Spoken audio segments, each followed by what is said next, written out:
Hello, everyone, and inside today's Locked On Canadiens, we're going to discuss Sean Monahan's awful toast, Carey Price on LTIR, and potential Kirby Dach contracts, all inside the Friday mailbag. Locked On Canadiens, your daily podcast on the Montreal Canadiens, part of the Locked On Podcast Network, your team every day.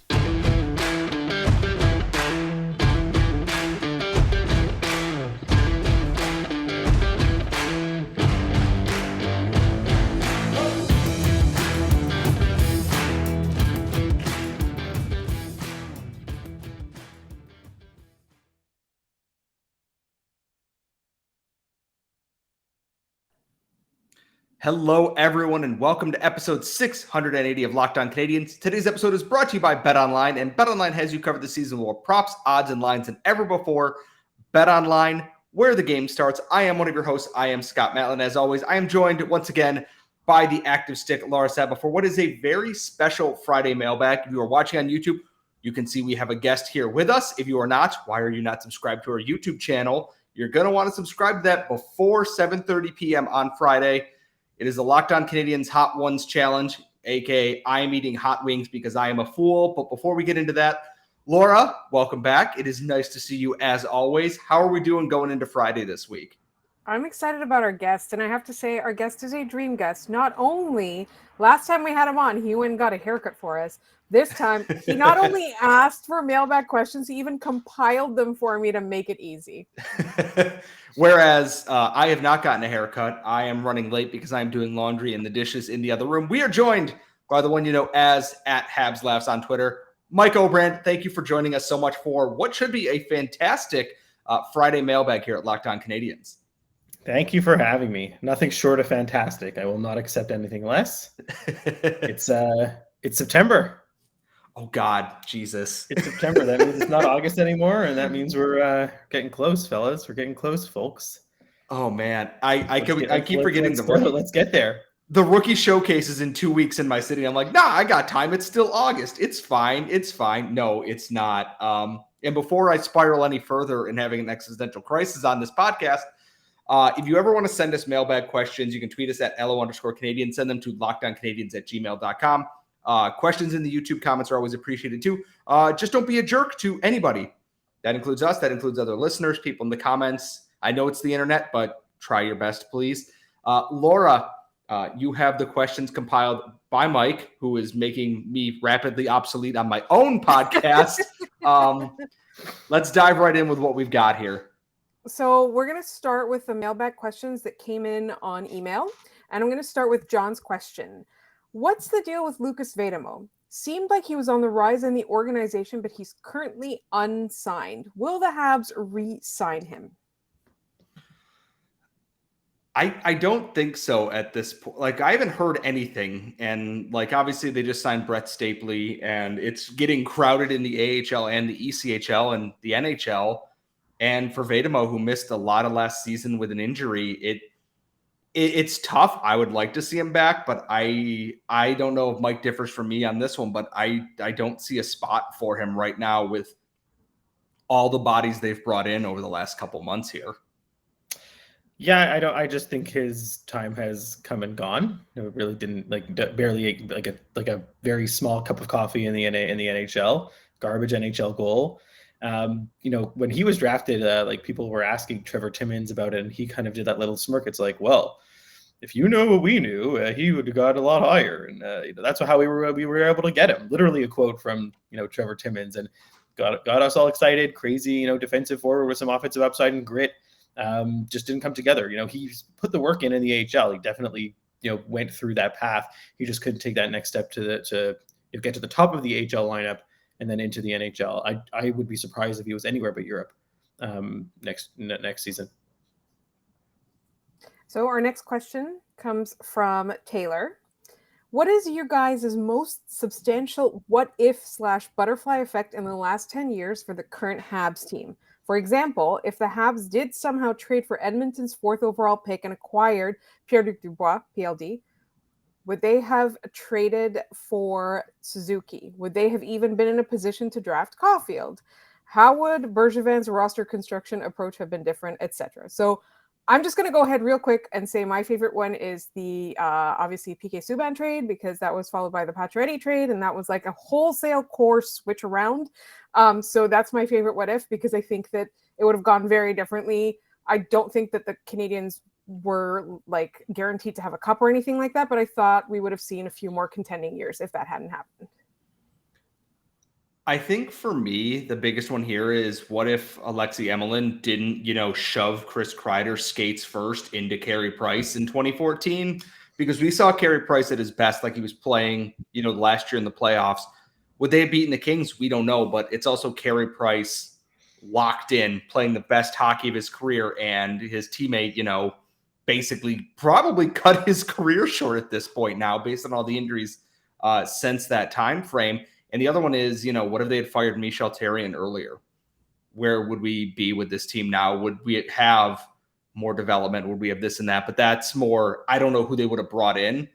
But if they had gotten rid of Therrien earlier, would they have promoted Sylvain Lefebvre when made everything infinitely worse? Or who knows? It could have gotten better. It could have gotten way worse. But that's why it's a what if. You took mine. The first thing that really came to my mind was also a PK one, Laura. What if the PK trade was for Taylor Hall and not for Shea Weber? I think that was a big rumor that was at the time, that was like going around at the time. I don't know if there was any real truth to that, but like, what if that was the trade? That would have been like insane if Hall still might be a Hab. Would he have won a Hart Trophy? How would he have meshed with the team? That kind of thing.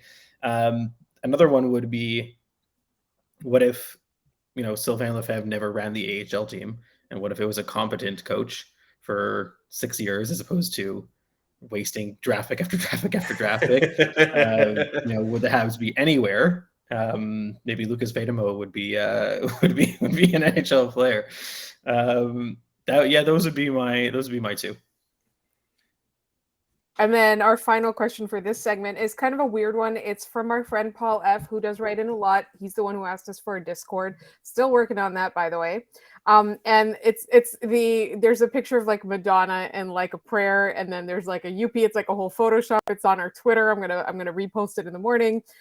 Dear UP God, please ask Laura and Scott what the plot would look like if there was a mutation of the Twilight, 50 Shades of Grey, after lineage in which Slavkovsky is a hot, dark, vaguely aristocratic male lead. So I feel like this is like an invitation for us to write fan fiction. But I do think that Yuri Slavkovsky has some of the best cheekbones in hockey, right? He's got that look. He's got that chisel look. So he would absolutely be like a broody male lead. And I'm thinking, and I really don't want to go in the vampire direction because there's been way too much of that lately, but I want there to be like a supernatural aspect to this.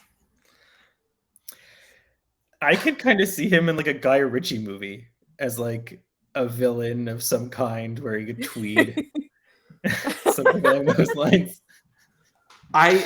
I don't know how to process this, but all I know is that when I showed Carly, I showed her the behind the scenes draft video. So when she saw Slavkovsky walking across the stage with Gary Bettman, she went, he's got to be what, like 22, 23? I'm like, he just turned 18. Like he was not able to like buy alcohol and cigarettes like 3 weeks ago. He just got his braces off. Like at the combine, he has braces. At the draft, he does not have braces.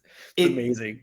If you haven't seen it, there's a video on his Liga Team's TikTok page, which is a very weird sentence, of him in full braces just assaulting a 30-year-old man in a fight. And all I can think is, I'm not a pro fighting person, but for everyone who might be worried about him being taken advantage of, he's a gigantic human being. He's arguably, besides probably Joel Edmondson, one of the biggest Canadians on the roster this year. Like, I don't think we got to worry about that. We have so much more coming up in our mailbag. We're going to talk Carey Price on LTIR. We're going to talk about the rumored Kirby Dach contrast, Sean Monahan's toast, everything else, and that's all coming up next. But first, as I said off the top of the show, today's show is brought to you by BetOnline.net, and they are your number one source for all your pro and college football betting needs and sports info this season. Get all the latest developments across any league, game matchups, news, podcasts, including everything going into the opening week of the season. They have all your wagering info, live betting, esports scores, everything you could possibly want. And they also have baseball, MMA, boxing, Hockey's right around the corner if you want to bet on that, futures and whatnot. So head to their website today or use your mobile device to learn more about the trends and the action. BetOnline, where the game starts. We are back. We are Locked On Canadiens. If you want to send us questions at LO_Canadiens, LockedOnCanadiens@gmail.com. Please tune in Friday when you were listening to this, 7:30 p.m. on our YouTube channel. We will be live streaming, myself doing the Hot Ones Challenge, and we will be taking all of your questions, hanging out, having a good time, mostly. Laura, we have so much else in the mailbag today. We got a ton of questions on Twitter. What else do we have in store for us and our guest, Mike Obrand, today? So this one is kind of topical because there's talk about, a rumored Kirby Dach contract. And this comes from our beautiful English boy, Jay Foster. And the question is, does Kirby Dach's faceoff percentage worry you? Mike? No, not in the slightest. One, it's coachable. And two, face-offs don't really matter that much. If you, to me anyway, obviously there are extremes, and I think that Dach statistically was the worst face-off person in the league last year. So, that's an outlier, and that's something that obviously the Habs took into account when they traded for him, but it's very, very coachable. So that's a plus. You can get better at face-offs. It's not like, you're born, an amazing face-off guy. You're certainly born with instincts. You're certainly born with, anticipation and all that stuff, but it's coachable. You can get better, closer to the mean. Obviously face-offs in key situations, you want to win a power play face-off. You want to win a penalty kill face-off. You want to win a face-off in the offensive zone with a minute to go in the game. There are specialists for that. I don't think they brought in Dach to bring in to do that. As long as they can get him up to like that 48 to 50% range, not an issue. My whole thing with face-offs is that, like you said, possession can change so quickly. You can win a puck straight back to the point and the shot can go 10 feet wide and it's going the other way anyways. And what's the point of that? I got crap from a radio host saying that faceoffs don't matter that much. And I don't think they do. And it's like, oh, well, Jake Evans, is better than Kotkaniemi at faceoffs. And he took, 300 less faceoffs and it's situationally, yes, in the broad spectrum of things. If faceoffs were a reason why the Canadiens were going to trade for Kirby Dach, I'd be worried about their, analysis of the player as a whole. It's not a thing I'm ever going to get worked up about. I don't think I care. I do not care. If the puck ends up in the net off a rush, cool. They might have lost the faceoff before. I don't really care. And I'm just ignoring any discourse around faceoff percentages that always seem to happen when the team is losing. Oh, they're winning faceoffs and winning the game. No, I'm not doing it. I am removing myself from this discourse this season. Okay, so I'll just say one thing before you remove yourself. You're stuck for another, 10 seconds. I think the thing with face-offs and the discourse is it's very much like Mike pointed out, it's situational, right? So it's very much like when you have a very offensive-minded defenseman, he makes one mistake, the puck ends up in the net, and then everybody's like, this guy's bad at defense, right? It's exactly like that. Every moment where they lose a faceoff and it's a significant thing, that's when it becomes a discussion. But in the course of a game over 60 minutes, it doesn't really matter. It's exactly like Mike said. You can throw in your specialist, right? Put two centers on there. If somebody on the wing is better than Kirby Dach at taking faceoffs, put him in there. I don't think it's that big a deal. It's just that sometimes a moment that ends up costing a game will start from a faceoff lost. And I think that's what people kind of are worried about. And that's why it's a big discussion. But I think as long as you can kind of have average, if you're average at faceoffs, I think it's fine. So we've got an interesting question from our friend Victor Maxwell. I heard you mention Inception on a past episode. Inception. You must build a team to break into Kent Hughes' mind. John Wick, Mad Max, Morpheus, Salt, all heroes are up for grabs. Kent Mind is a high surveillance system guarded by wizards, Autobots, and Decepticons. The goal is to find the list of Kent Hughes' 2023 draft selections. High risk, high reward. Superheroes are included. You can use Henry Cavill, Ben Affleck, Gal Gadot. They can all be included. And at the same time, you must plant an idea that the Boston Bruins are our best trade partners. If the Habs receive the first overall in 2023, Kent must be open to trade only with the Bruins. Good luck. So I went through all of this, and then I immediately went Captain Marvel, because He's asking for so many things, and she has all of the powers. That's the only one I could think of. Are we setting a limit on how many people we can have on a team? Like, otherwise, it's just like you take as many people. Like, oh man, I wish I had looked at this. That was a lot. I wish I had looked deeper at this question because it would have given me something to do at work instead of playing on my phone for a half an hour. Like, oh man. Well, like, okay, let's build a heist movie into superheroes or the actors that played the superheroes, because they kind of went in both directions there. I would say Henry Cavill was in there, but I know Henry Cavill is Geralt, like not Superman. Right. Like, oh man. I mean, you had to take like Captain America, right? Because you need a strong leader to kind of put everything together in that. And like, it's Captain America played by, and I'm just assuming we're going with Chris Evans is playing Captain America, but it's Captain America, like, I'm probably just gonna pick one person, and I'm just gonna pick Batman. That's gonna probably be it for me, and he could probably pull that off. I think we should open that up to the listeners also. So if you are building a heist movie to get into Kent Hughes' mind, which characters / actors would you choose? We've got another question from Jeffrey.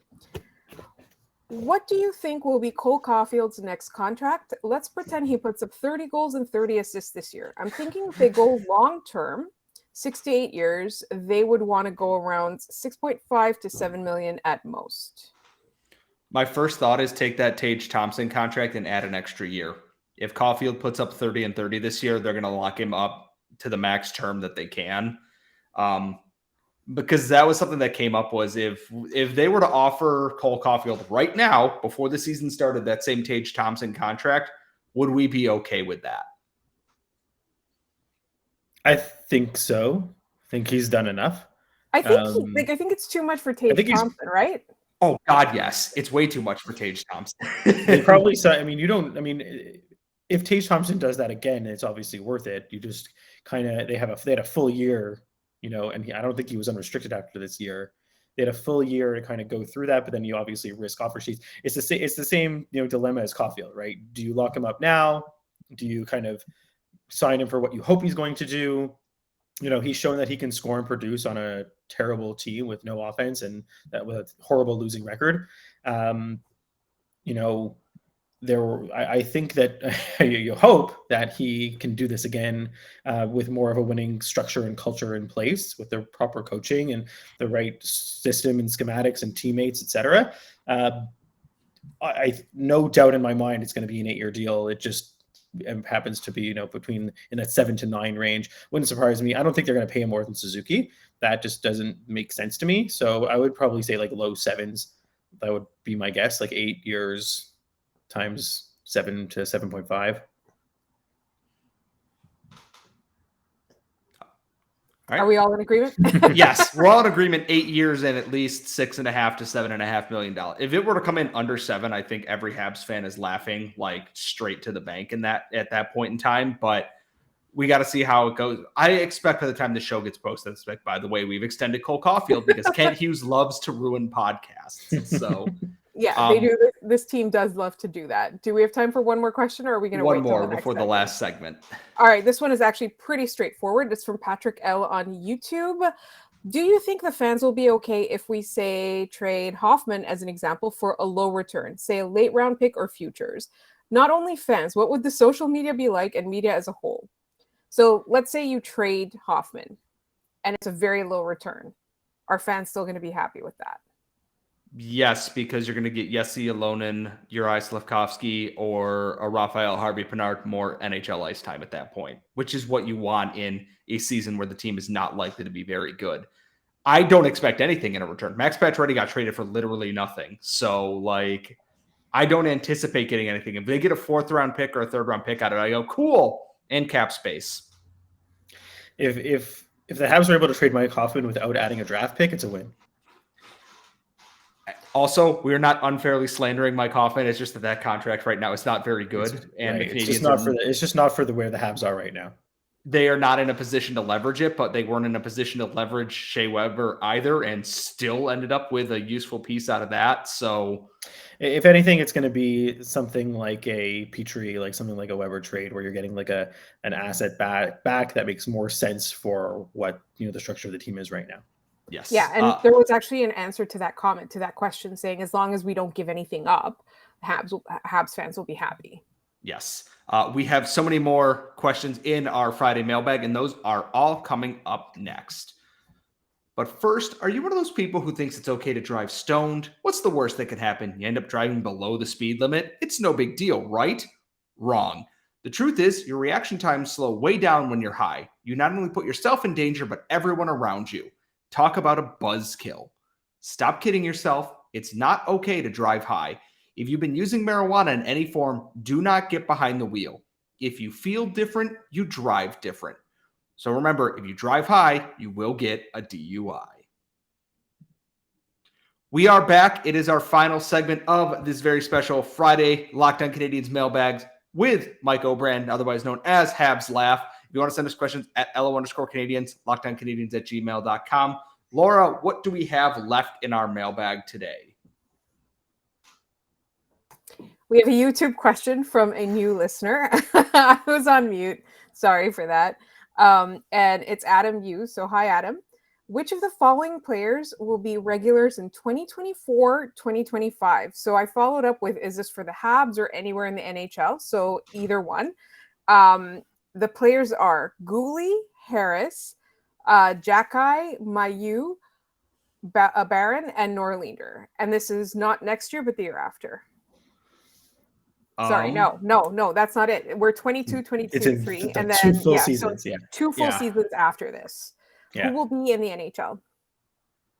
Maybe the list one more time. Gooley, Harris, Jacky, Mailloux, Barron, and Norlinder. Okay, I think that if I'm going to jump in here just to get before I forget them. I think if Gooley, Harris, and Barron are not top 4 defensemen in 24-25, there's a serious problem with the Canadiens' development. Those of that list, those 3 must hit, and they must be prominent figures on Montreal's blue line by then. That was what I had too, is Caden Gooley, and Justin Barron, I think, could be a regular NHL defenseman this year.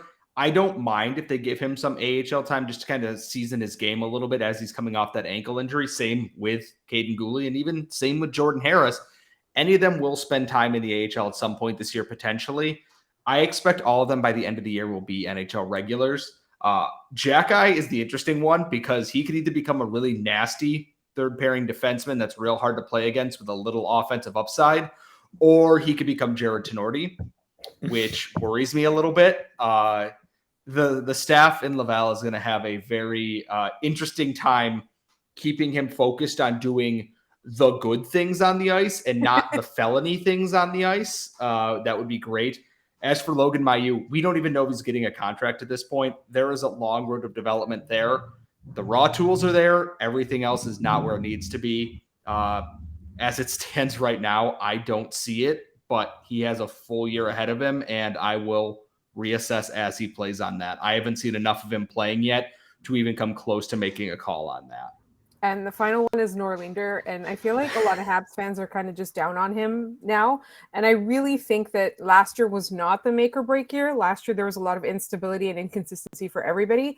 I think the Canadiens, it's like you said, the development system of the Habs, like it's really going to show what it's worth when you take a player that's gone off the rails and bring him back on track. So if they're able to improve his game or at least make him a promising, even a trade piece for a team that will use him in the NHL, to me, that's a positive. I think he could be a Chris Weidman type player either this year or by next year. And that's not a slight at him. Chris Weidman was a regular top 6 player this year. He's got a complementary skill set to that.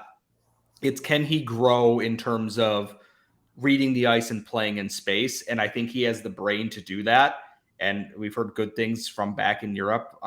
So I think that he's the one who has the highest way to go up there. He has so much room to hit his ceiling still that he could be. Whereas Gooley, Harris, and Barron are, I don't want to say low ceiling players, but Norlinder could be a truly prominent offensive defenseman. once he gets that confidence and gets going a little bit. And now we're moving on to the Twitter questions, which always kind of come off the rails a little bit, but I think this time it was the YouTube questions that did that. Matt Drake asks, rate the toast the Habs served Monahan. 0. Friggin' 0. How do you burn one? What is wrong with the toaster at the Bell Center?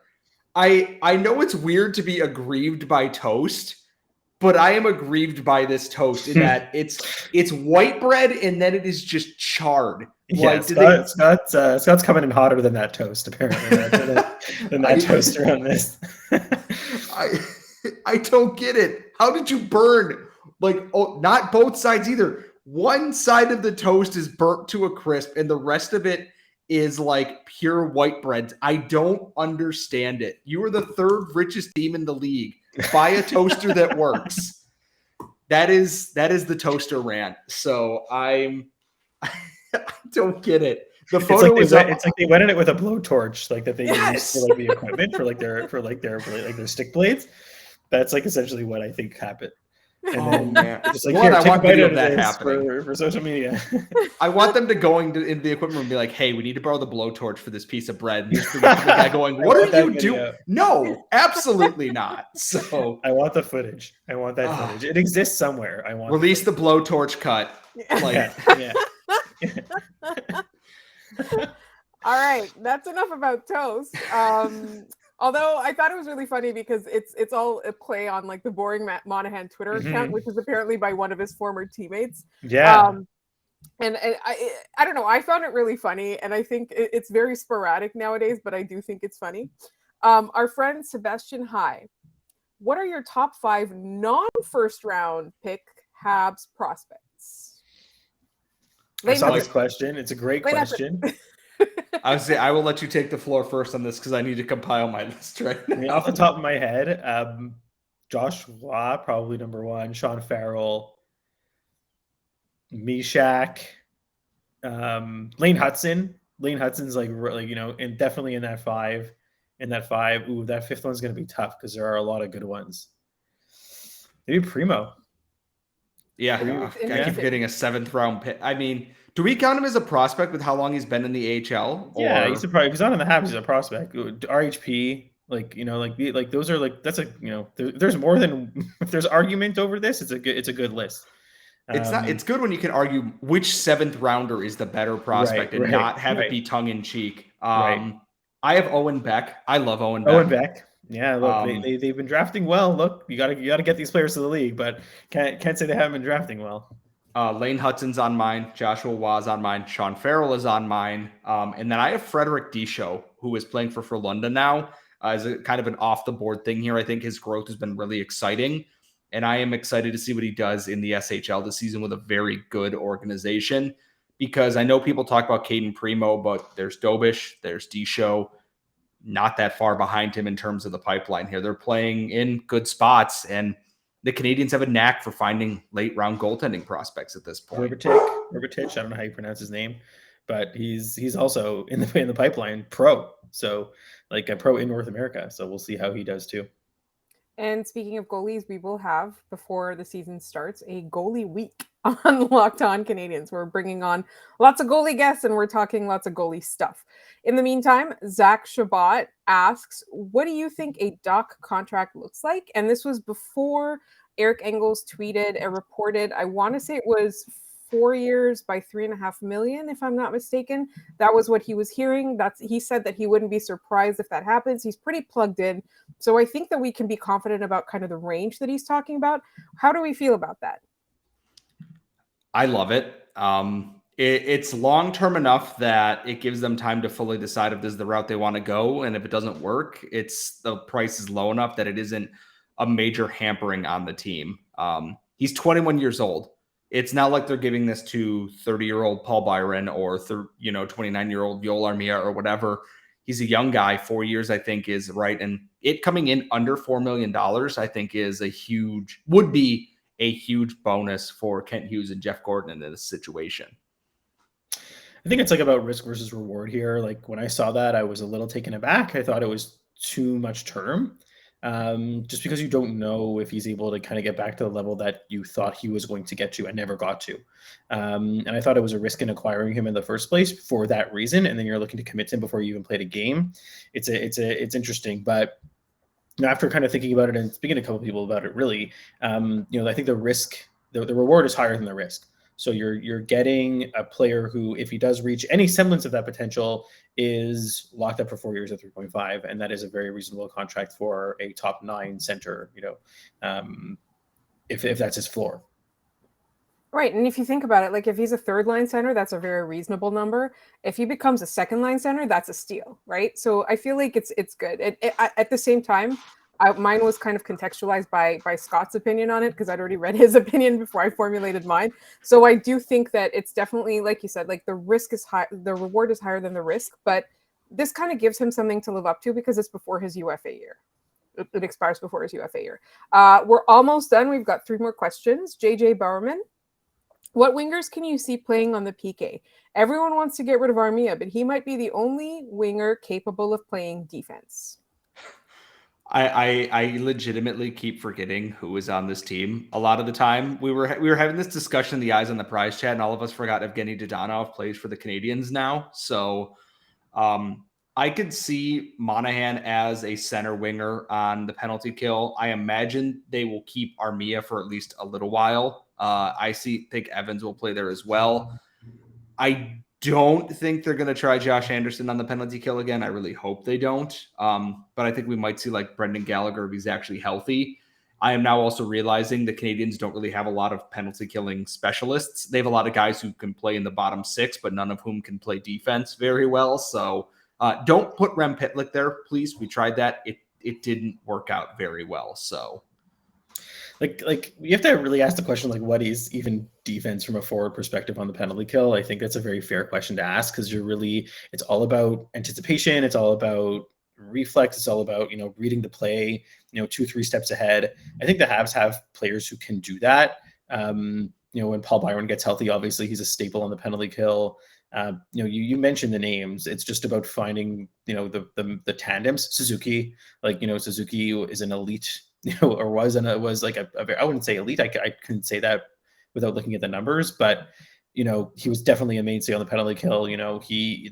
It's just, you have to find those guys, and there's a lot of new faces that can live up to that mold. I think that Pitlick could be good on the penalty kill. I mean, I don't really remember his body of work that well, but he kind of fits that mold to me in terms of one, speed, which is what you want, aggressiveness, and not afraid to kind of make that read, which I think is what the coach is looking for. This is why I love having Mike on the podcast. Like, he talks about hockey in a way that makes everybody understand, and we kind of get all on the same page. There's a question from Ryan S. What Habs moment has made you the most frustrated? So it doesn't specify if it's this season or ever, so I don't know. Ever? I mean, ever. What's the first one that comes to mind? Oh, God. I mean, like Dominique Ducharme's blank stare when nothing worked for like the 10th game in a row, just staring into space, offering nothing as the assistant coaches try to do something. Frustrating. We would be here all night going over frustrating moments. Like, I've seen the team do dumb things before, like take dumb penalties, but that happens. I think just Ducharme offering nothing and then sending down Caufield and recalling Pizzetto was just kind of like, you're throwing this entire season in the trash. And that was it. That was their big plan, and nothing really came of it anyways. So I think just Ducharme's entire last couple weeks at the helm here, where clearly nothing's working, he has no ideas. Like, yeah, that might be it for me. I'm really trying to dig deep on this one to find something that really frustrated me. Like, something that really disappointed me, I guess it's not the question, is just Bergevin Timmins' response to the Mailloux pick. That was incredibly frustrating and really rough. Absolutely no accountability, absolutely no, nothing to offer in that regard. That's probably my answer. I could remember being the most frustrated by something that the Habs had done. Yeah, both of the press conferences were extremely like, it's hard to say unsatisfying, right? Because we're not the victims in the situation, but I think like the explanation that was requested by the media on the behalf of the fans in the audience wasn't like, they didn't get the answers, right? So I think that was really frustrating. For me, I would say that after that, everything after that didn't compare. So it sort of precipitated, the end of the Marc Bergevin era and all of that. And I think on the flip side, the incoming management team really did things very differently right from the beginning. They have the illusion of transparency, even if it's not true transparency. Like, they really are good at pretending to be extremely transparent with us, which I really like. They seem to be, a lot more bold and more interesting. So I really do feel that, we're going to have a lot less of those moments in this upcoming season. And our final question is from Emmanuel T. Assuming Price is on LTIR all season, what are our options? Regardless of loyalty, is a buyout or a trade conceivable? And if so, how and to whom and when would you do it? There's no reason to buy him out. They don't save any money on that. I think they were planning on him potentially being there at some point anyways, which is why they've done what they have with this. The LTIR space is probably more valuable to them than just unless they can fully get it off the books. But I don't see any team without getting Price saying, I'm going to get this surgery so I can play again, accepting that deal. Even Vegas, as dumb as they are with how they handle LTIR and everything, I can't see any team in this league going, we will take that contract, even with, without a guarantee that Price will be ready to play by next season. It just isn't feasible to me. I still don't love, without having heard from him, like speculating too much, but I don't think the Canadiens are going to trade that. It's their LTIR space is going to be valuable as Kent Hughes tries to collect every draft pick known to man for the next 7 years. Yeah, I think the value is the LTIR space being used to like launder money essentially. So like you're looking at like the Habs being that third team that like retains 25% of the cap to get an extra pick or whatever it is. Like that's where the value is. And also just, taking on Monahan's, that teams like need to get rid of. I think that they're, the longest shot of a trade could happen if it's like a team that is on the rise that just wants to give itself an extra $10 million of cap space. So like a team, you have to be able to take Price's full contract on right before you place him on injury reserve. So it's next to impossible. No team is going to want to spend $40 million over 4 years. But it's the NHL, and there are a lot of dumb executives out there, and all it takes is one. So yes. Unlikely. I think the likely scenario is, okay, we got this cap space. You're going to fill it up. I don't think they're going to max it out internally. They're going to want to get assets for that cap space, which is what they should be doing. Look, I mean, Price deserves to make his money. He deserves that contract. He deserves to play out, to have it play out how he wants it to play out. And Laura, that was our last of the mailbag questions, right? That was the last of our mailbag questions. As always, if you want to send them to us at @LO_Canadiens, lockedoncanadiens@gmail.com. In the YouTube comments, just don't be a jerk. Mike, thank you as always for joining us. If you want to follow Mike on Twitter, he's at HabsLaughs. We will obviously be having Mike on again. The season is right around the corner. So as always, make sure you subscribe wherever you get your podcast. Subscribe on YouTube. Make sure you are tuned in Friday night at 7:30 as I eat increasingly disgustingly hot chicken wings. And when you're done making us your first listener, first watch of the day, go check out the Ultimate Pro Football Preview 2022. It's an 8-episode extravaganza to get you ready for the NFL season. Local team experts in the Locked On Podcast Network, plus the betting angle of Lee Sterling of Locked On Bets, all combining for one incredible Ultimate NFL Preview. Just search Ultimate Pro Football Preview 2022 on your Odyssey app, YouTube, or wherever you get your podcasts.